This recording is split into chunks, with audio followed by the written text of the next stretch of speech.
আল্লাহু আকবার। যুদ্ধ পরিস্থিতির মধ্যেই সৌদি আরব সহ মধ্যপ্রাচ্যের দেশগুলোতে উদযাপিত হচ্ছে ঈদ উল ফিতর।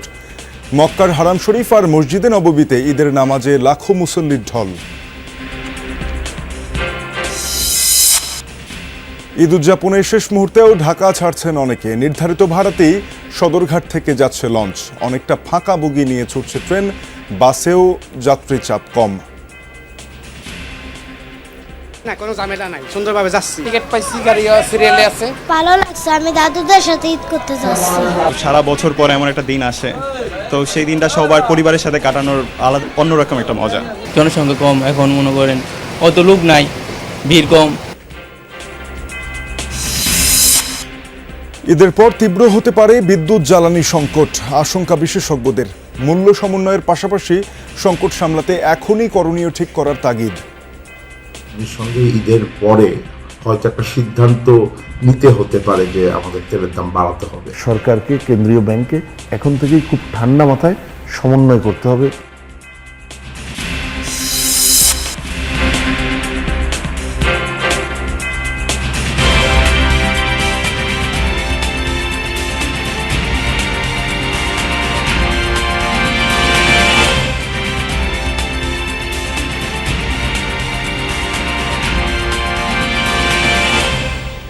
শিরোনামগুলো দেখছিলেন আমন্ত্রণ যমুনা নিউজে। আপনাদের সঙ্গে আছি আমি তানজিম শাফিন। সৌদি আরব সহ মধ্যপ্রাচ্যের বিভিন্ন দেশে পালিত হচ্ছে মুসলিম ধর্মাবলম্বীদের সবচেয়ে বড় উৎসব পবিত্র ঈদ উল ফিতর। স্থানীয় সময় ভোরবেলা থেকেই মক্কা ও মদিনায় শুরু হয় ঈদ উল ফিতরের নামাজের নানা আনুষ্ঠানিকতা। হারাম শরীফে জামাত অনুষ্ঠিত হয় সকাল 6:39। অন্যদিকে মসজিদে নববীতে ঈদের জামাত অনুষ্ঠিত হয়েছে 6:40। অংশ নেন লাখ লাখ ধর্মপ্রাণ মুসল্লি।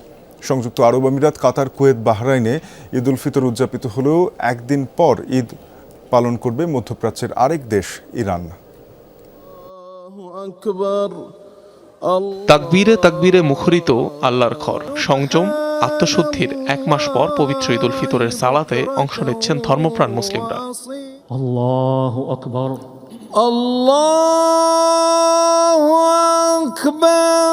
মক্কার স্থানীয় সময় সকাল 6:39 মসজিদুল হারামে অনুষ্ঠিত হয় ঈদ উল ফিতরের প্রথম জামাত। লাখো মুসল্লির অংশগ্রহণে এতে ইমামতি করেন শায়েখ উসামা খায়াত। খুতবা শেষে বিশ্বজুড়ে মুসলিম উম্মার শান্তি কামনায় দোয়া করা হয় মোনাজাতে।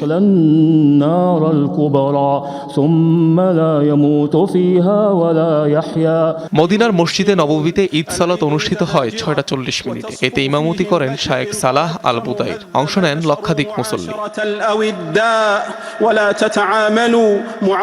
ঈদ জামাত অনুষ্ঠিত হয়েছে রাজধানী রিয়াদ সহ অন্যান্য শহরেও। এদিকে সংযুক্ত আরব আমিরাত, কাতার, কুয়েত, বাহরাইনেও পালিত হচ্ছে পবিত্র ঈদ উল ফিতর। বুধবার কোথাও চাঁদ দেখা না যাওয়ায় এবার 30টি রোজাই পালন করছেন দেশগুলোর মুসলিমরা।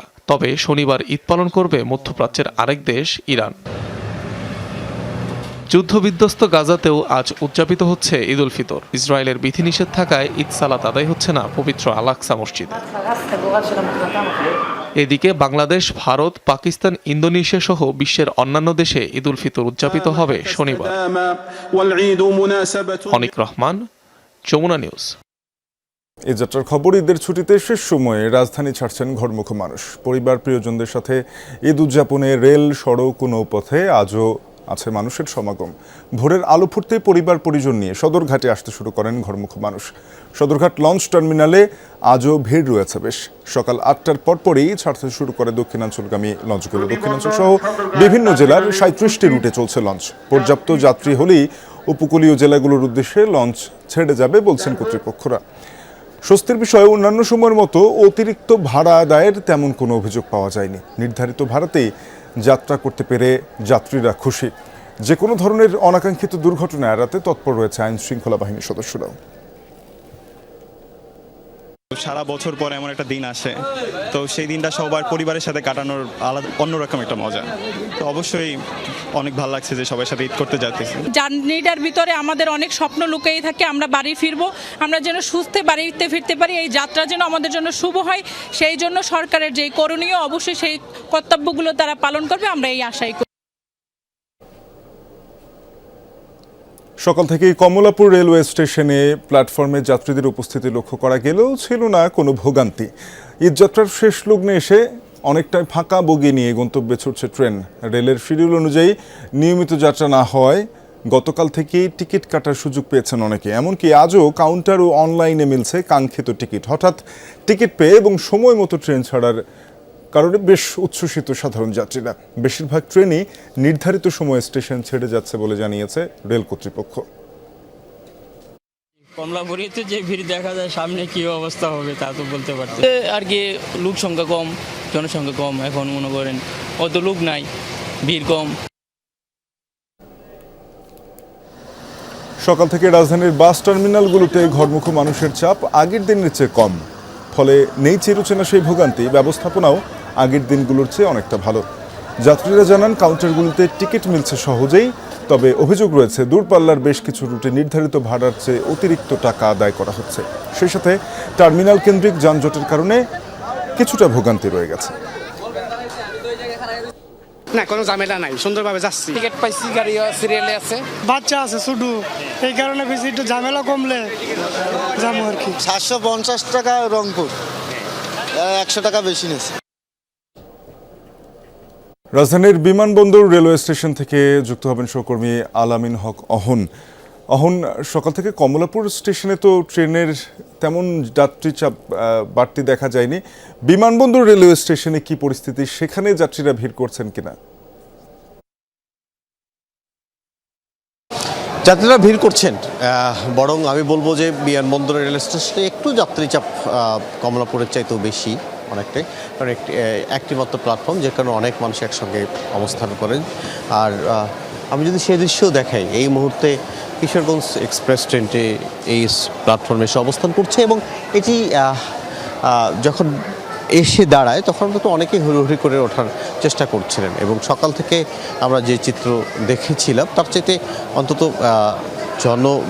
অর্থাৎ যাত্রী সংখ্যা কিছুটা হলেও বেড়েছে, অন্তত এই সকাল 10টার পরে যে ট্রেনগুলো আছে সেই ট্রেনগুলোতে। এবং এরপরে আরও বেশ কয়েকটি ট্রেন দুপুর পর্যন্ত অন্তত 7টি ট্রেন নির্ধারিত গন্তব্যে ছেড়ে যাবে। সেই ট্রেনগুলোর ক্ষেত্রেও আমরা দেখছিলাম যে আগে ভাগেই অন্যান্য সময় যে যাত্রীরা এসে বসে থাকেন, সেটি কিন্তু সেই চিত্র আমরা দেখছি না। অর্থাৎ এই যে কিশোরগঞ্জ এক্সপ্রেস এই ট্রেনটি, সেটির ভেতরে সাধারণত যে পরিমাণ লোক অন্যান্য সময় দাঁড়িয়ে থাকেন, এখন কিন্তু আজকের সেই ট্রেনটিতে সেই দৃশ্য আমাদের চোখে পড়ছে না। অর্থাৎ নির্ধারিত সিটে বসেই যাচ্ছেন এবং বেশ কিছু আসনও ফাঁকা আছে বলে আমরা জেনেছি। এবং এই যে অবস্থা, অর্থাৎ আজকে একেবারেই স্বস্তির যাত্রা। গেল কয়েকদিন যে যাত্রা আমরা দেখেছি, মানুষের যে পরিমাণ ভোগান্তি হয়েছে, গেল বুধবারে একটি দুর্ঘটনাও ঘটে গেল, সব মিলিয়ে ব্যাপক ভোগান্তি ছিল। সেই ভোগান্তির শেষে একেবারে ঈদের আগের দিন মেঘ না চাইতে বৃষ্টির মতো দ্রুত টিকিট পেয়েছেন এবং গতকাল রাত 8টায় যখন টিকিটগুলো অবমুক্ত করা হয়, তারপরে এখনও আমরা যখন এই প্ল্যাটফর্মে দাঁড়িয়ে রয়েছি, যে ট্রেনটি এখন চলে যাচ্ছে, এই ট্রেনের টিকিটও এখনও অনলাইনে মিলছে। অর্থাৎ বেশ কিছু আসন ফাঁকা নিয়ে যাচ্ছে স্বস্তির যাত্রা ঈদের আগের দিন যাত্রীদের। শাফিন, যারা কিছুটা দেরিতে শেষ সময় যাত্রা করছেন তাদের এই যাত্রার আনন্দটা বেড়ে গেল অনেকটা। অহন জানাচ্ছিলেন, ধন্যবাদ আপনাকে। রাজধানীর রমনা এলাকায় বাংলাদেশ সড়ক পরিবহন মালিক শ্রমিক সমন্বয় পরিষদের ব্রিফিং চলছে ঈদযাত্রা নিয়ে। সরাসরি যাব সেখানে। বাংলাদেশ সড়ক পরিবহন শ্রমিক ফেডারেশনের সাধারণ সম্পাদক হুমায়ুন কবির খান নিজে, যুগ্ম সম্পাদক ঢাকা জেলা যানবাহন শ্রমিক ইউনিয়নের সভাপতি আপার সাহেব সহ অন্যান্য আমাদের মালিক প্রতিনিধি, শ্রমিক প্রতিনিধি নেতৃবৃন্দ আজকের এই সাংবাদিক সম্মেলনে আমাদের বিষয়বস্তু নিয়ে উপস্থাপনা করবেন বাংলাদেশ সড়ক পরিবহন মালিক সমিতির সম্মানিত মহাসচিব জনাব সাইফুল আলম ভাই উপস্থাপনা করবেন।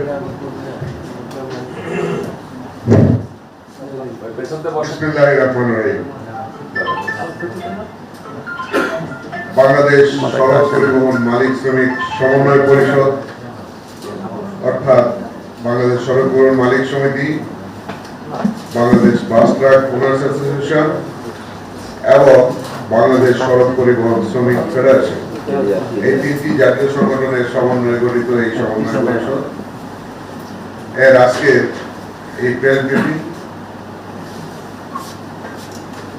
আসসালামু আলাইকুম প্রিয় সাংবাদিক ভাই ও বোনেরা, আজকের এই প্রেস ব্রিফিং এ উপস্থিত আছেন বাংলাদেশ সড়ক পরিবহন মালিক সমিতির কার্যকরী সভাপতি জনাব আহমেদ বাতেন, মহাসচিব আমি Mohammad Saiful Alam, Bangladesh bus truck owners অ্যাসোসিয়েশনের সম্মানিত সভাপতি জনাব জিয়ার শহীদ, সাধারণ সম্পাদক মোহাম্মদ হানিফ, বাংলাদেশ সড়ক পরিবহন শ্রমিক ফেডারেশনের সভাপতি জনাব আব্দুল রহিম দুদু, সাধারণ সম্পাদক জনাব হুমায়ুন কবির খান। আরো উপস্থিত আছেন বাংলাদেশ সড়ক পরিবহন মালিক সমিতির অতিরিক্ত মহাসচিব এস আহমেদ খোকন, সাধারণ সম্পাদক সদর জনাব আলমগীর হোসেন, সহসভাপতি জনাব ইকবাল হোসেন রাজু, যুগ্ম সম্পাদক জনাব কাজী জোবায়ের মাসুদ, কোষাধ্যক্ষ সাইদুর রহমান, যুগ্ম সম্পাদক মুক্তার হোসেন নিপা, মোহাম্মদ সোহরা হোসেন। আরো উপস্থিত আছেন শ্রমিক নেতা জনাব Abbas Uddin, bus truck owners অ্যাসোসিয়েশনের সম্মানিত সদস্য এবং সাবেক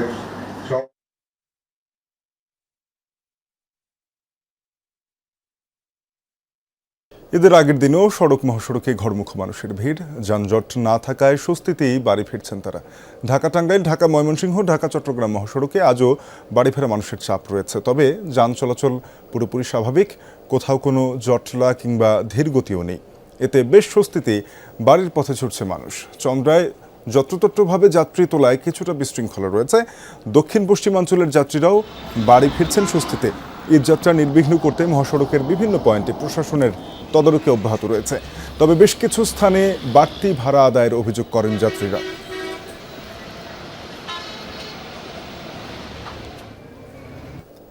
ঢাকা টাঙ্গাইল মহাসড়কের চন্দ্রায় রয়েছেন সহকর্মী মাহফুজুর রহমান নিপু, যুক্ত হব তার সাথে। নিপু, বেলা গড়ানোর পর মহাসড়কে ঘরমুখ মানুষের চাপ কতটা, কোনো ধরনের যানজট বা ধীরগতি রয়েছে কিনা?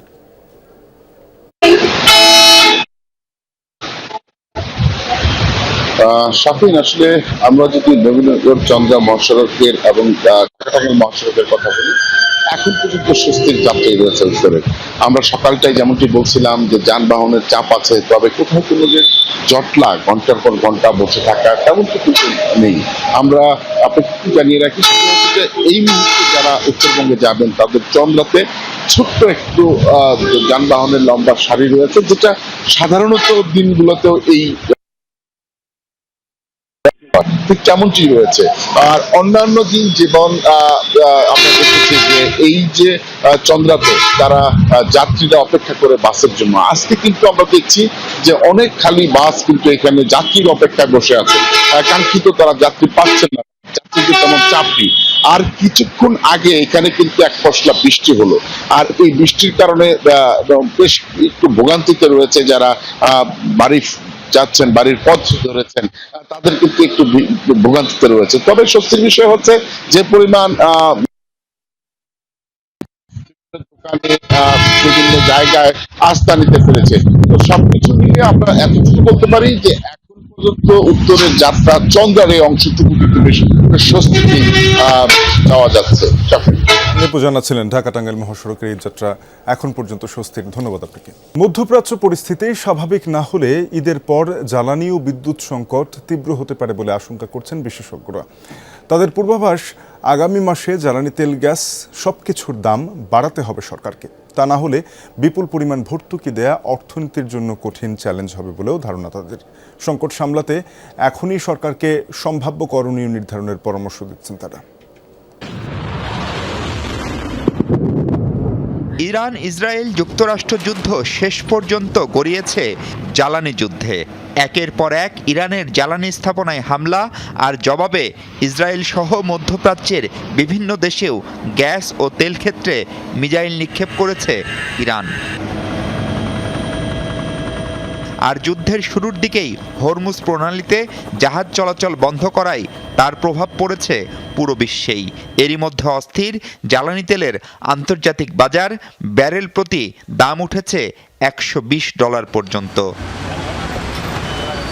ফলাফল এরই মধ্যে ৩৯টি দেশে বেড়েছে জ্বালানি তেলের দাম।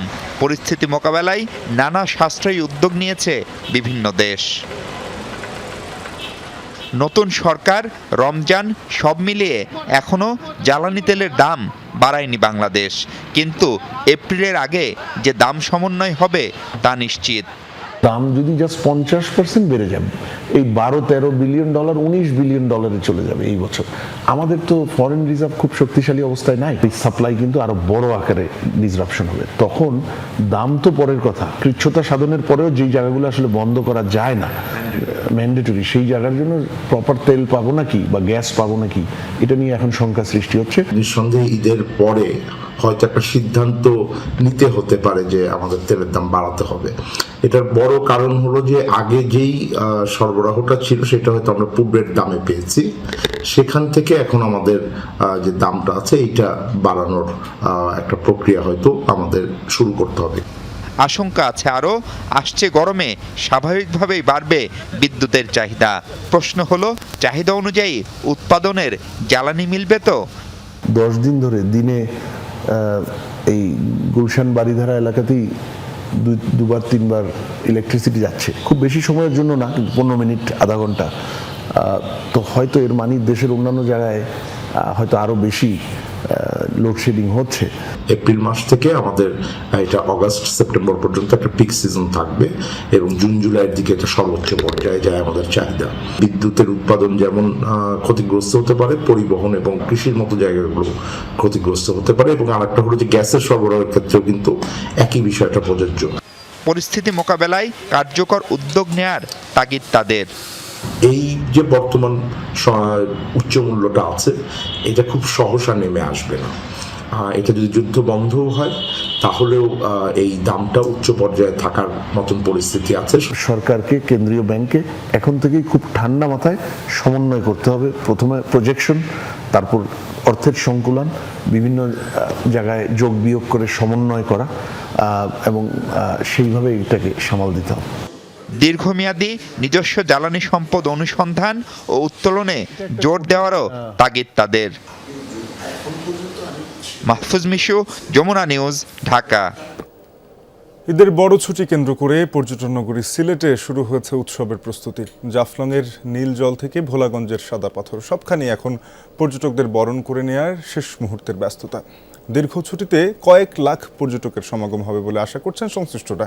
নিরাপত্তা নিশ্চিত করতে প্রস্তুত রয়েছে প্রশাসনও। মেঘালয়ের পাহাড় থেকে নেমে আসা ঝর্ণার শীতল জল আর ধবধবে সাদা পাথরের বিছানা, প্রকৃতির এমন মায়াবী রূপ দেখতে ঈদের ছুটিতে পর্যটকদের পছন্দের শীর্ষে এখন সিলেটের সাদা পাথর। শুধু সাদা পাথরই নয়, প্রস্তুতির ধুম পড়েছে পাথর, জল আর পাহাড়ের মিতালি দেখা জাফলং ও বিছনাকান্দিতেও। পিছিয়ে নেই জলমগ্ন বন, রাতারগুল এবং ঝর্ণার শব্দ মুখরিত পান্থমাই।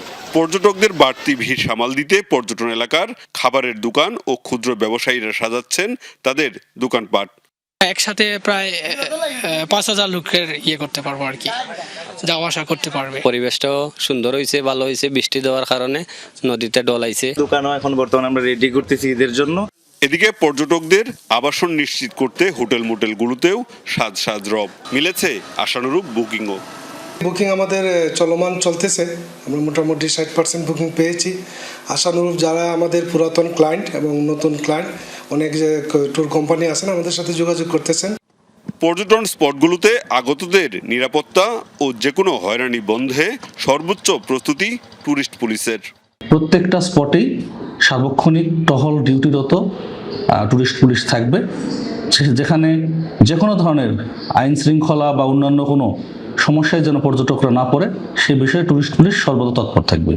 ঈদে পর্যটন এলাকাগুলোতে পর্যটকরা যাতে নির্বিঘ্নে উপভোগ করতে পারে সেই বিষয়ে এরই মধ্যে কোম্পানীগঞ্জ উপজেলা পরিদর্শন শেষে বিশেষ নির্দেশনা দেওয়ার কথা জানিয়েছেন স্থানীয় সংসদ সদস্য আরিফুল হক চৌধুরী। কোনোভাবে যাতে পর্যটকরা এসে হয়রানির শিকার না হয়।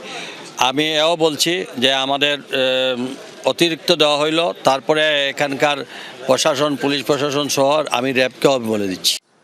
সব প্রস্তুতি শেষ, এখন অপেক্ষা শুধু পর্যটকদের। প্রকৃতির সান্নিধ্যে ঈদের আনন্দ ভাগ করে নিতে সিলেট এখন পুরোপুরি প্রস্তুত। মাহবুবুর রহমান রিপন, যমুনা নিউজ, সিলেট। ঈদের নামাজের সময় একটি মসজিদ পরিদর্শনে গিয়ে বিক্ষুব্ধ জনতার তোপের মুখে পড়েন অস্ট্রেলিয়ার প্রধানমন্ত্রী অ্যান্থনি আলবানিজ।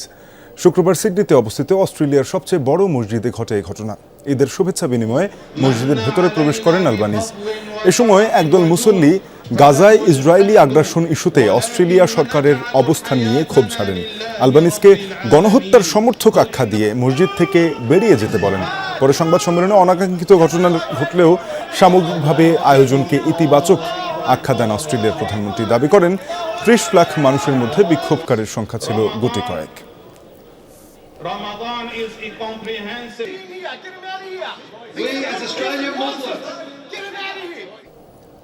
প্রয়াত হিজবুল্লাহ প্রধান হাসান নাসরাল্লাহর নামানুসারে তৈরিকৃত নতুন ক্ষেপণাস্ত্র দিয়ে ইসরায়েলে হামলা চালিয়েছে ইরান, যা আঘাত এনেছে বন্দরনগরী হাইফার তেল পরিশোধনাগারে। বিষয়টি জানিয়েছে রেভলিউশনারি গার্ড IRGC। দাবি করেন নতুন উৎক্ষেপিত মিসাইল মাল্টি ওয়ারহেডযুক্ত, যা ভারী বিস্ফোরক বহনে সক্ষম। বৃহস্পতিবার যুদ্ধ শুরুর পর ৬৬ দফায় ইসরায়েলের হাইফা ও আশদোদে জ্বালানি স্থাপনা টার্গেট করে ক্ষেপণাস্ত্রগুলো ছোড়ে IRGC। অন্তত একটি মিসাইল আঘাত হানে হাইফার তেল শোধনাগারে। সিসিটিভি ফুটেজে ধরা পড়ে হামলার মুহূর্ত।